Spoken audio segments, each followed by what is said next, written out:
రేవంత్ రెడ్డి మాట్లాడుతున్నారు, లైవ్ చూద్దాం. శ్రీమతి సోనియా గాంధీ గారు తెలంగాణ రాష్ట్రాన్ని మనకు ఇవ్వడం జరిగింది. తెలంగాణ రాష్ట్రం ఇచ్చిన తర్వాత ప్రజల యొక్క ఆకాంక్షలు నెరవేరుతాయని చెప్పి కాంగ్రెస్ పార్టీ చూసింది. తెలంగాణ ప్రజలు ఎదురు చూసిండ్రు.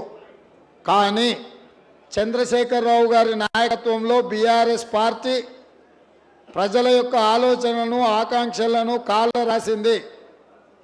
ప్రజల యొక్క సంక్షేమం కోసం కానీ తెలంగాణ ప్రాంత అభివృద్ధి కోసం కానీ బీఆర్ఎస్ పార్టీ కృషి చేయలేదు, పూర్తిగా విఫలమైనరు. అందుకే 10 సంవత్సరాలు కేసీఆర్కు అవకాశం ఇస్తే ధనిక రాష్ట్రాన్ని దివాలా తీయించి నమ్ముకున్న వాళ్ళందరికీ ద్రోహం చేసి ఈ ప్రాంత ప్రజలను అవమానపరిచి ఒక అహంకారపూరితమైన పరిపాలనను తెలంగాణ ప్రజలు చవి చూసిండ్రు. 10 సంవత్సరాల తర్వాత వెనక్కి తిరిగి చూసుకుంటే పెన్నం మీద నుంచి పొయ్యిలో పడ్డట్టుగా తెలంగాణ రాష్ట్రంలో పరిస్థితులు ఉన్నాయి తప్ప ప్రజా జీవితంలో బడుగు బలహీన దళిత గిరిజన మైనారిటీ మహిళల యొక్క జీవితాలలో ఎలాంటి మార్పు రాలేదు. ఇంకా దిగజారిన పరిస్థితులు. ఈ పరిస్థితుల నేపథ్యంలో కాంగ్రెస్ పార్టీ శ్రీమతి సోనియా గాంధీ గారు, శ్రీ మల్లికార్జున్ గారి నేతృత్వంలో రాహుల్ గాంధీ గారు కన్యాకుమారి నుంచి కశ్మీర్ వరకు 150 రోజులు 4000 కిలోమీటర్లు మండు టెండల్లో మంచు కొండల్లో నడుస్తూ మాకందరికీ స్ఫూర్తిని నింపి ప్రజాక్షేత్రంలో ప్రజల తరఫున ప్రజా సమస్యల పరిష్కారం కోసం ప్రతిపక్షంలో ఉండి కొట్లాడడానికి వారు స్ఫూర్తినిచ్చిండ్రు. ఇప్పుడు ప్రభుత్వాన్ని ఏర్పాటు చేసి ప్రజల యొక్క ఆకాంక్షలను నెరవేర్చడానికి కాంగ్రెస్ పార్టీ శ్రేణులు తెలంగాణ సమాజం ముందుకొచ్చింది. తెలంగాణ సమాజంలో కాంగ్రెస్ పార్టీ తుఫాను వీయబోతుంది, సునామీ సృష్టించబోతుంది. ఈ నేపథ్యంలో ఇందిరమ్మ రాజ్యం ఏర్పడి ప్రజల జీవితాలలో వెలుగు నింపి ప్రజలు కూడా తెలంగాణ సమాజంలో మార్పు కావాలి, కాంగ్రెస్ రావాలి అనే నినాదంతో తెలంగాణ ప్రజలు ముందుకొచ్చిండ్రు. తెలంగాణ ప్రజలు 10 సంవత్సరాలు కేసీఆర్కు అవకాశం ఇచ్చినము. మా ఆలోచనలని ఆకాంక్షలని ఏమాత్రం అమలు చేయలేదు. విద్యార్థుల జీవితాలతో నిరుద్యోగుల జీవితాలతో చెలగాటమాడిండు. అందుకే విద్యార్థి నిరుద్యోగులు ఈరోజు సంసిద్ధమై చంద్రశేఖరరావుకు గుణపాఠం చెప్పి ఈ రాష్ట్రాన్ని పట్టి తీవ్రంగా పీడిస్తున్న నిరుద్యోగ సమస్యను పరిష్కరించడానికి ముందుకొస్తున్నారు. అందుకే 10 సంవత్సరాలు కేసీఆర్కి అవకాశం ఇచ్చిండ్రు. ఒక్క అవకాశం కాంగ్రెస్కి ఇవ్వాలన్న ఆలోచనతో ప్రజలు ముందుకొచ్చిండ్రు. మనస్ఫూర్తిగా ఈ ఎన్నికల మేనిఫెస్టోని తెలంగాణకు అంకితం చేస్తూ ఈ కార్యక్రమంలో ముఖ్య అతిథులుగా పాల్గొన్న పెద్దలు మల్లికార్జున్ ఖర్గే గారికి 4 కోట్ల తెలంగాణ ప్రజల తరఫున వారికి నా కృతజ్ఞతలు తెలియజేస్తూ మీ అందరి దగ్గర సెలవు తీసుకుంటున్న ధన్యవాదాలు మిత్రులారా. గౌరవనీయులు సిఎల్పి నాయకులు శ్రీ బట్టి విక్రమార్క గారిని మాట్లాడుతుందిగా కోరుతాం.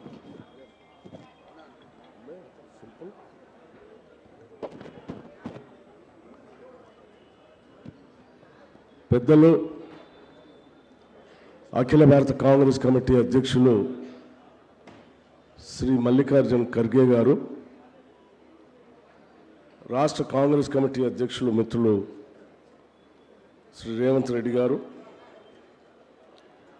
అఖిల భారత Congress committee incharge secretary Shri Manikyarao Thakre గారు, మేనిఫెస్టో కమిటీ చైర్మన్ మిత్రులు శ్రీధర్ బాబు గారు, ఇంకా వేదిక మీద ఉన్నటువంటి అఖిల భారత కాంగ్రెస్ కమిటీ కార్యదర్శులు, అఖిల భారత కాంగ్రెస్ కమిటీ అబ్జర్వర్సు, రాష్ట్ర కాంగ్రెస్ కమిటీ కార్యవర్గ సభ్యులు, మీడియా మిత్రులారా, మీ అందరికి కూడా ముందుగా నా హృదయపూర్వకమైనటువంటి నమస్కారాలు. ఈరోజు రాష్ట్రానికి సంబంధించినంతవరకు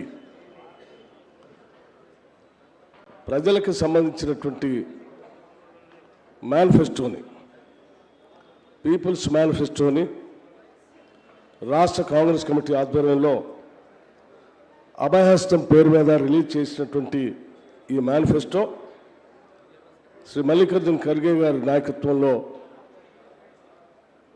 రాష్ట్రం ఏ ఉద్దేశాల కోసమైతే తెచ్చుకున్నామో, నిధులు, నీళ్లు, నియామకాలు, ఆత్మగౌరవం, ఏ ఉద్దేశాల కోసం తెచ్చుకున్నామో ఆ ఉద్దేశాలన్నీ సంపూర్ణంగా నెరవేర్చడానికి ఈరోజు తెలంగాణ రాష్ట్ర కాంగ్రెస్ కమిటీ మేనిఫెస్టోలో పొందుపరచడం తెలంగాణ ప్రజలందరికీ కూడా ఇది సంతోషకరమైనటువంటి వార్తగా నేను భావిస్తూ ఉన్నాను. ముఖ్యంగా దళిత గిరిజనుల కోసం దీంట్లో పొందుపరిచిన అంశాలు ఈ రాష్ట్ర సంపదను దళిత గిరిజనులకు పంచేటువంటి కార్యక్రమాలు దీంట్లో స్పష్టంగా పొందుపరచబడ్డాయి.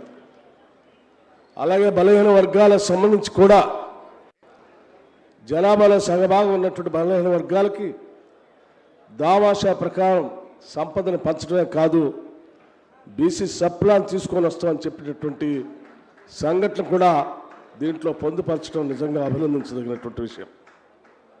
అలాగే మనందరికీ తెలిసింది, ఆనాటి శ్రీమతి ఇందిరాగాంధీ గారి నాయకత్వంలో తీసుకొచ్చినటువంటి భూ సంస్కరణ ద్వారా పంచినటువంటి భూములన్నింటినీ కూడా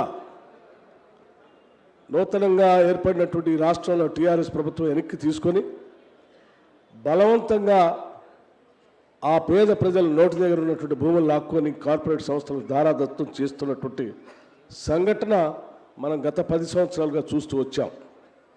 ఇందులో చాలా స్పష్టంగా ఆనాటి కాంగ్రెస్ ప్రభుత్వాలు ఎవరికైతే పేదల భూములు పంచబడ్డాయో ఆ భూములన్నీ తిరిగి వాళ్ళకే ఇస్తామని చెప్పేటువంటి ఒక స్పష్టమైనటువంటి ప్రకటన నిజంగా ఆ భూములు కోల్పోయిన పేద ప్రజలందరికీ కూడా ఆనందదాయకమైనటువంటి విషయంగా నేను భావిస్తూ ఉన్నాను. సింగరేణి కాలనీకి సంబంధించి కానీ, ముస్లిం మైనార్టీ సోదరులకు సంబంధించి కానీ, రైతాంగ సోదరులకు సంబంధించిన 2 లక్షల రుణమాఫీ విషయం గురించి కానీ, కౌలు రైతులకు కూడా రైతు ప్రోత్సాహంగా ఇచ్చేటువంటి కార్యక్రమాలు కానీ, ఇందులో పెద్ద ఎత్తున ప్రజలకి సంపదను ఎట్లా పంచాలో స్పష్టంగా దీంట్లో పొందుపరిచి ఆ సంపదను పంచే కార్యక్రమాన్ని మేనిఫెస్టో ద్వారా తెలంగాణ కాంగ్రెస్ కమిటీ ఈరోజు రాష్ట్ర ప్రజలకి ప్రకటన చేయటం జరిగింది. మిత్రులారా, మీ అందరికీ నేను ఒకటే విజ్ఞప్తి చేస్తూ ఉన్నాను. తెలంగాణ రాష్ట్రం ధనిక రాష్ట్రం, సంపద బాగా ఉన్నటువంటి రాష్ట్రం. ఈ సంపదను ప్రజలకు పంచడం కోసం, ఇక్కడ ఉన్నటువంటి జీవితాలు మార్పు చెందడం కోసమే ప్రత్యేక రాష్ట్రం కోసం మనమందరం కొట్లాడాం. పెద్దల తెలంగాణ ఇచ్చారు. తెలంగాణ రాష్ట్రం అయితే వచ్చింది, సంపద మాత్రం ప్రజల దగ్గర చేరలేదు. ఆ సంపదని పంచే కార్యక్రమమే ఈ తెలంగాణ అభయహస్తం మేనిఫెస్టోగా స్పష్టంగా కనిపిస్తాం. అందుకోసమే పీపుల్స్ గవర్నమెంట్, ప్రజాప్రభుత్వాన్ని రాహుల్ గాంధీ గారు చాలా స్పష్టంగా చెప్పారు.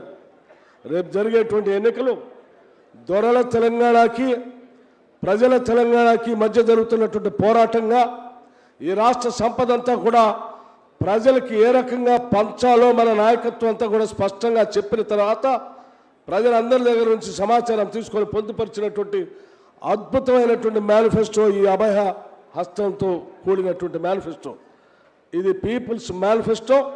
ప్రజల ప్రభుత్వం తెచ్చుకోవడానికి పెద్ద ఎత్తున ఉపయోగపడేటువంటి మేనిఫెస్టోని అందించినటువంటి manifesto committee chairman Sridhar Babu గారికి, కన్వీనర్ మిత్రులు ప్రసాద్ గారికి, ఇందులో ఉన్నటువంటి సభ్యులందరికీ కూడా నా హృదయపూర్వకమైనటువంటి అభినందనలు, ధన్యవాదాలు కూడా తెలియజేస్తూ ఈ మేనిఫెస్టోని మీడియా మిత్రులందరూ కూడా ఇంటింటికి, మీరు కూడా ఇందులో లబ్ధి చెందేటువంటి వాళ్ళు, లబ్ధి పొందేటువంటి వాళ్ళు, ఇంటింటికి మేనిఫెస్టోని చేర్చడం కోసం మీడియా మిత్రులందరూ కూడా సాధ్యమైనంత మేరకు ఇందులో ఉన్నటువంటి అంశాలన్నింటినీ కూడా వార్తా కథనాలుగా ప్రసారం చేయాలని ఇక్కడ ఉన్నటువంటి కాంగ్రెస్ నాయకత్వం, పోటీ చేస్తున్నటువంటి అభ్యర్థులు, ప్రతి మండల కాంగ్రెస్ అధ్యక్షులు, బ్లాక్ కాంగ్రెస్ కమిటీ అధ్యక్షులు, గ్రామ కాంగ్రెస్ అధ్యక్షులు కూడా ఇంటింటికి మనం ఏ రకంగా అయితే 6 గ్యారంటీలు పంపిణీ చేశామో ఈ మేనిఫెస్టో, అభయహస్తం మేనిఫెస్టో కాంగ్రెస్ పార్టీ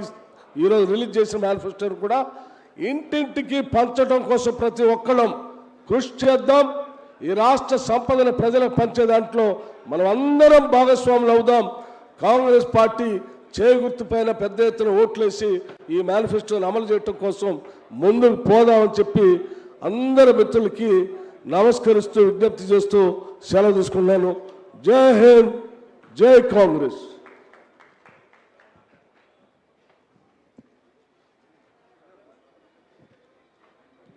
ఇప్పుడు అఖిల భారత కాంగ్రెస్ కమిటీ అధ్యక్షులు పూజ్యులు మాన్యులు శ్రీ ఖర్గే గారిని, మల్లికార్జున ఖర్గే గారిని మనందరినీ ఉద్దేశించి ఆశీర్వదించాల్సిందిగా కోరుతా ఉన్నాను.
మల్లికార్జున ఖర్గే మాట్లాడుతున్నారు. ఇప్పుడు అలా చూద్దాం. आज के इस इलेक्शन मैनिफेस्टो का जो हमने डिक्लेयर करने जा रहे हैं, ये बहुत ही बड़ा इम्पोर्टेंट इस चुनाव के दृष्टि से और इलेक्शन मैनिफेस्टो हर पार्टी अपना डिक्लेरेशन देती है, उसी तहत हम हमारे पार्टी के ओर से जो हमारे manifesto chairman, members, Congress president, CLP leader, अभी सभी नेताओं ने मिलकर तैयार किया हुआ एक डॉक्यूमेंट तेलंगाना जनता के लिए है। तो आज इस मंच पे बैठे हुए हमारे कांग्रेस के नेतागण श्री माणिकराव ठाकरे जी, रेवंत रेड्डी जी, भट्टी विक्रम जी, श्रीधर बाबू जी, दीपा दास मुंशी जी और ऑल जितने भी डिस्टिंग्विश्ड मेंबर्स कांग्रेस के यहाँ बैठे हुए हैं, और आज इस इलेक्शन मैनिफेस्टो लॉन्च करने के समय पर जो हमारे भाई बहन युवा नेता जो आए हैं, उन सबको मैं धन्यवाद देता हूं, और हमारे मीडिया के मित्रों ने भी बड़ी संख्या में यहाँ आए, उनका भी मैं स्वागत करता हूँ। उसी के साथ चंद बातें मैं कहता हूँ, और ये जो लॉन्च कर रहे हैं हम इलेक्शन मैनिफेस्टो, उसके चंद पॉइंट्स आपके सामने रखूँगा। जो हमारी सरकार आएगी तो हम ज़रूर उन सभी डिक्लेरेशन के पॉइंट्स को इम्प्लीमेंट करेंगे। अब तेलंगाना का जनता का मूड तो ऐसा है कि कांग्रेस पार्टी को किसी ना किसी तरह हुकूमत में लाना ये वोटरों का इरादा हो गया है। हम तो कहते हैं हमको वोट दो, लेकिन लोग ये कह रहे हैं अरे हम आपको वोट देने के लिए तैयार है, और इस बार हम चाहते हैं कि कांग्रेस पार्टी अधिकार में आए।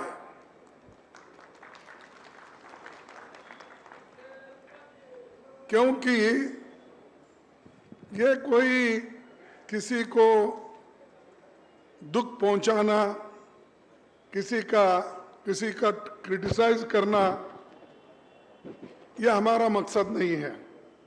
ये सब छोड़ दिए हम केसीआर को और मोदी को। ये तो तेलंगाना का जनता का मूड ये है। और इरिगेशन में जो घोटाला हुआ, कल्लेश्वरम बैरेज में जो घोटाला हुआ, इस घोटाले की वजह से और जो भ्रष्ट सरकार यहाँ है, इन्होंने बहुत कुछ गलत कामें की है। और इसको तो पहले तो जोर से मोदी साहब बोलते थे, लेकिन आजकल उनकी आवाज भी केसीआर के खिलाफ कमजोर हो गई है। और केसीआर भी मोदी जी को पहले बहुत बोलते थे, कहा यहाँ से चलते चलते महाराष्ट्र तक गए थे। यहाँ से केसीआर साहब चलते चलते महाराष्ट्र तक गए थे कि सारे हिंदुस्तान में अपने पार्टी को फैलाने के लिए गए थे, लेकिन सिर्फ मोदी के पास ही वो सुकड़ गए। जो मोदी बोले वही सही, और उसके से ज्यादा नहीं बोलना, ये उन्हीं का जो ये कहना है। और आज मैं चैलेंज के साथ कहता हूं, कितना भी कोशिश मोदी और केसीआर दोनों मिलके करेंगे, फिर भी कांग्रेस जरूर आएगी। क्योंकि जनता खुद यहां के घोटालों को समझे हैं, और उनके रिटायरमेंट के दिन भी अब आ गए हैं। हम नहीं बोल रहे, उन्होंने खुद ही बोले बस इसके बाद मैं रिटायर होता हूं। और उनका कुछ फार्म हाउस थे ना, फार्म हाउस में सब सहूलतें बना लिए हैं, उस फार्म हाउस में वो जाके बैठने वाले हैं। तो इसीलिए जब खुद मैं रिटायर हो रहा हूं, फार्म हाउस में जा रहा हूं, ये बात जब कहते हैं तो उनको कम से कम विदाई के लिए, लेकिन मेरी पार्टी हमेशा जो कहती है वो करके दिखाती है। हमने वायदा किया था तेलंगाना के लोगों को, सोनिया गांधी जी ने, कि आपको स्वतंत्र तेलंगाना राज्य बना के दूंगी। उन्होंने करके दिया, उन्होंने करके दिया। और आज उनका नाम भी कोई याद नहीं करता उधर के लोग। कांग्रेस तो हमेशा सच के लिए लड़ती है, बोलती है, लेकिन जो फायदा उठा रहे हैं आज, उनके जबान से सोनिया गांधी का नाम नहीं आता। और सोनिया गांधी अगर नहीं इसको मानती तो क्या इनके वोट थे क्या इनके पास 2/3 वोट चंद्रशेखर के पास या दूसरे उनके कोई साथी के पास थे?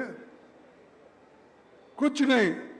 लेकिन जो आदमी, जो पार्टी उनके लिए, सारे जनता के लिए की है, याद तो करो जो त्याग करके, और बहुत से लोग नाराज थे कि जो ये नहीं करना बोल के, लेकिन उनकी नाराजगी को अलग रखकर सोनिया गांधी जी ने तेलंगाना बनाया।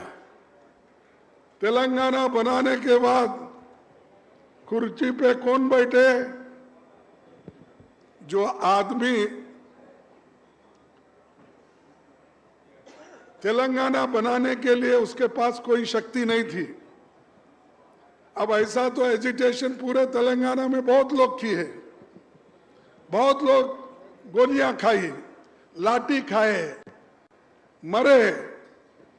उनके वजह से आखिरी में सोनिया गांधी जी ने मानकर ये तुम्हारे को आज तेलंगाना मिला है। तो इसका फायदा जनता की भलाई करने के बजाय सब लोग लूटते जा रहे हैं। अब इरिगेशन में लूटना, सैंड में लूटना, माइनिंग में लूटना, कोयले में लूटना, कितने लूट करने के लिए आप तेलंगाना लिए? क्या तेलंगाना को समृद्ध बनाने के लिए आप अलग राज्य बनाए? मुझे बोलिए।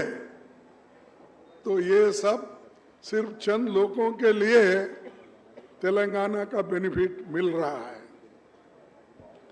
इसीलिए हम वायदा करते हैं, बाकी के तो हमारे ये जो मैनिफेस्टो है, ये मैनिफेस्टो तो आपको मिलेगा, और हमारे नेता लोग जब भी जाएंगे वो बताएंगे इसमें क्या है, और आप भी पढ़ के इसमें देख ले सकते हैं। वो तो है हमारे, लेकिन उसके अलावा भी जो ये बैकवर्ड क्लास डिक्लेरेशन, दलित डिक्लेरेशन, ये डिस्ट्रिक्ट के डेवलपमेंट, ये सारी चीजें तो इसमें हैं।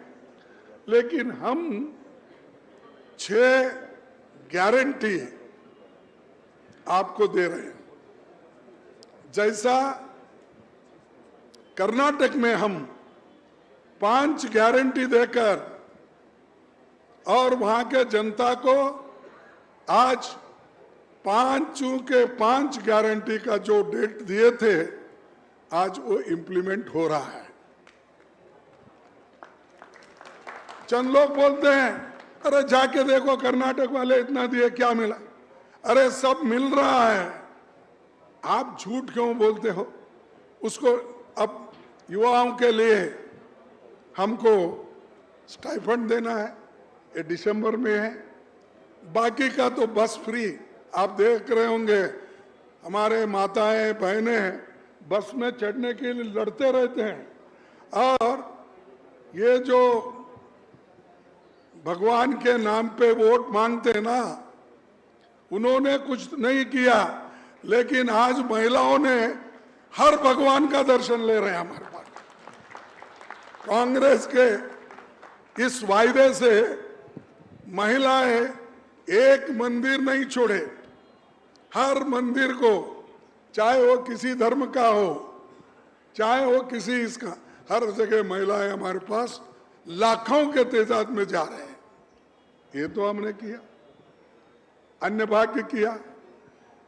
उसके बाद करंट फ्री जो हमने कहा था वो किया, और तीसरा महिलाओं के लिए जो 2000 रुपये महीना वो करे। जो यानी जो 5 बोले तो 5 गारंटी दी हम। गैस का भी 500 रुपीज। ऐसा ही तेलंगाना में कांग्रेस के राज्य में 6 गारंटी हम जो दे रहे हैं वो बराबर हम इंप्लीमेंट करेंगे। और मैं यहाँ बैठे हुए नेताओं को ये कहूंगा कि ये जो 6 गारंटी है, ये 6 गारंटी आप लोग पहला कैबिनेट जब कॉन्स्टिट्यूट करते हैं और मीटिंग होती है, वो मीटिंग में ये सब निर्णय लेना चाहिए। अगर ये निर्णय नहीं लेंगे फिर हम बोलना पड़ता भाई तुम्हारे हाथ से नहीं होता, फिर दूसरे को मंगाओ बोलेंगे। ये गारंटी जो दिए है उसका अनुष्ठान होना जरूरी है। और मैं आके यहाँ जब डिक्लेयर कर रहा हूं, शायद हमारे पार्टी के पूरे नेता लोग एक होकर ये जरूर करेंगे, ऐसे मेरा विश्वास भी है और हम करके दिखाएंगे। हम और हमारा पहला लक्ष्य है महालक्ष्मी योजना। महिलाओं को हर महीने 2,500 रुपए, 500 रुपए में गैस सिलेंडर, महिलाओं को फ्री बस, यहां पर भी ये है पहला। रैतु भरोसा, किसानों को हर साल 15,000 रुपए, खेतिहर मजदूरों को 12,000 रुपए, धान पर 500 रुपए प्रति कुंटल बोनस, ये भी हम करेंगे रैत के लिए। गृह ज्योति योजना, 200 यूनिट बिजली फ्री। इंदिरा अम्मा इंदलू घर बनाने के लिए 5 लाख रुपए की सहायता। तेलंगाना आंदोलन के सेनानियों को 250 रुपए, 250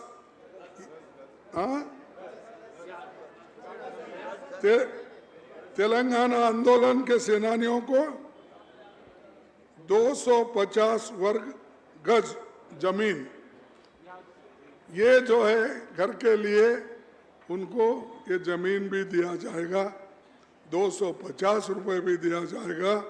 और घर बनाने के लिए जनरल 5 लाख रुपए दिए जाएंगे। चौथा वरिष्ठ नागरिकों को 4,000 रुपए पेंशन। राजीव आरोग्यश्री में 10 लाख तक का स्वास्थ्य बीमा। युवा विकासम, छात्रों को पढ़ाई के लिए 5 लाख की मदद। हर मंडल में बनेंगे तेलंगाना इंटरनेशनल इंग्लिश स्कूल्स और स्कूल्स बनेंगे। ये 6 गारंटी हमारे जो है ये आपको दे रहे हैं हम, और इसको पहले ही कैबिनेट में चुन के आने के बाद हम इम्प्लीमेंट करेंगे और एक एक करके 100 दिन में ये पूरा करेंगे। और तीसरा एम्प्लॉयमेंट। कांग्रेस पार्टी एक जॉब चार्ट बनाई है, कैलेंडर। क्या है कि जो भी हम 2 लाख नौकरियां देने की बात की है, इस 2 लाख नौकरियां उसका नोटिफिकेशन होगा। ग्रुप 1 अपॉइंटमेंट्स, उसका जो नोटिफिकेशन होगा 1/1/2024, यानी 1 तारीख फरवरी को ये नोटिफिकेशन होगा। ग्रुप 2 अपॉइंटमेंट्स, फेज 1 1/4/2024 और फेज 2 15/12/2024, यानी ये दूसरा हमारा नोटिफिकेशन। तीसरा नोटिफिकेशन ग्रुप थर्ड अपॉइंटमेंट्स 1/6/2024 और phase 2 1/12/2024। Group 4 appointments junior assistant all government departments, hostel welfare officers, data entry assistants, ये सारी चीज़ें हैं। इसको फेज 1 1/6/2024, फेज 2 1/12/2024 एक ग्रुप 4 अपॉइंटमेंट का डेट और नोटिफिकेशन हम दे रहे हैं।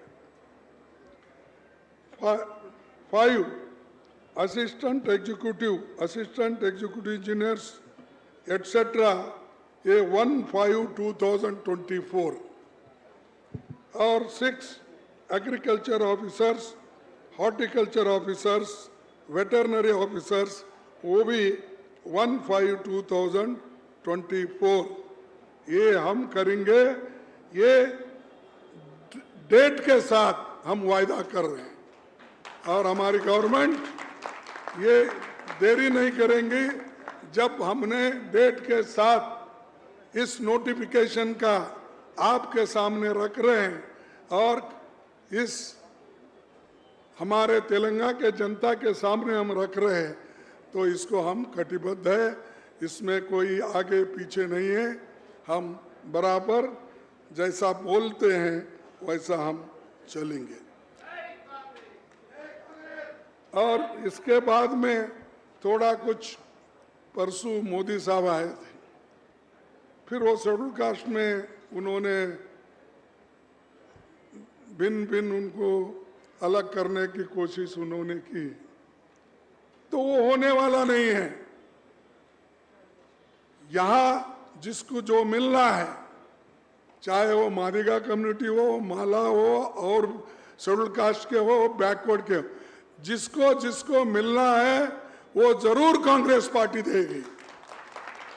इसमें हम पीछे हटने वाले नहीं हैं, या किसी को कुचल के दबा के दूसरे को लाना, ये नहीं हमारा इरादा। अरे हम तो वो लोग हैं, इस देश का संविधान बनाकर सबको बराबर का हिस्सा हमने दिया है, हमने दिया। क्या इन्होंने केसीआर दिया? क्या मोदी दिया? अभी मोदी पैदा ही नहीं हुआ था उसमें। ऐसे लोग भटकाते हैं, लोगों को दिशा भूल करते हैं और ऊपर से बोलते हैं देश में हम सब मिलके रहना। भाई मिलके रहना ठीक है, कौन अपोज करे थे? आप आके 10 साल हो रहे हैं, कौन रोका था आपको करने नहीं करना बोल के? कोई नहीं, लेकिन आप नहीं किए। हर बात को ऐसा ही बोलते रहे इन्होंने, हर बात को बोले कि मैं 15 लाख दूंगा, दिए। मैं 2 करोड़ दूंगा, दिए। मैं किसानों की आमदनी डबल करूंगा, दिए। अब ये भी वैसा ही बोल रहे कि मैं करके रहूंगा कमेटी, दूसरा कुछ नहीं बोले, मैं उसके लिए एक कमेटी करके दूंगा। क्यों भाई, आपको 2/3 मेजॉरिटी है, कल ऑर्डिनेंस निकालो, दे दो। जैसा कि वायदा यहां पर तेलंगाना के लिए हुआ था, वो तो हमने करके दिखाया, वैसा भी ये करके दिखाइए आप। मोदी साहब, रोने से कुछ नहीं होता, करके दिखाओ। तुम्हारे हाथ में हुकूमत है और तुम्हारे हाथ में करने का मेजॉरिटी भी है। तो इसीलिए भाइयों, चंद लोग भड़काते हैं, उस भड़काओ में मत आओ। सभी हम मिलके एक होकर तेलंगाना को हमने तेलंगाना में प्रोग्रेस करेंगे। तेलंगाना को प्रोग्रेस अगर हुआ, हैदराबाद अगर प्रोग्रेस हुआ तो सबको फायदा होता है, हर जिले में फायदा होता है। तो ये मैं इस वक्त कह के, इस मैनिफेस्टो तो बहुत अच्छा बना और इसको इम्प्लीमेंट करने के लिए हमारे लोग तैयार हैं। और मैं इतना ही आपसे कहूँगा कि जो वायदे हम किए हैं उसको उस पे कायम रखेंगे और आगे बढ़ेंगे। सबके लिए ये अच्छा होगा। इसीलिए हाथ के जो चिन्ह है हमारा, इस चिन्ह को सभी ने वोट देंगे ऐसा मेरा मानना है। और मैं यही कहूँगा कि आज विद दिस ये हमारा इलेक्शन मैनिफेस्टो जो यहाँ पर इन्होंने तैयार की, ये अभय हस्तम मैनिफेस्टो, इसको हम हमारा ये गीता समझेंगे, हमारा ये बाइबल समझेंगे, हमारा ये कुरान समझेंगे, हमारा सबके लिए ये है काम करने का। तो इसीलिए मैं आपका थोड़ा सा वक्त लिया, इसीलिए मैं ज़्यादा नहीं बोलना चाहता हूँ। सबको धन्यवाद, नमस्कार, और सभी भाइयों को मेरा थैंक यू, धन्यवाद, धन्यवाद।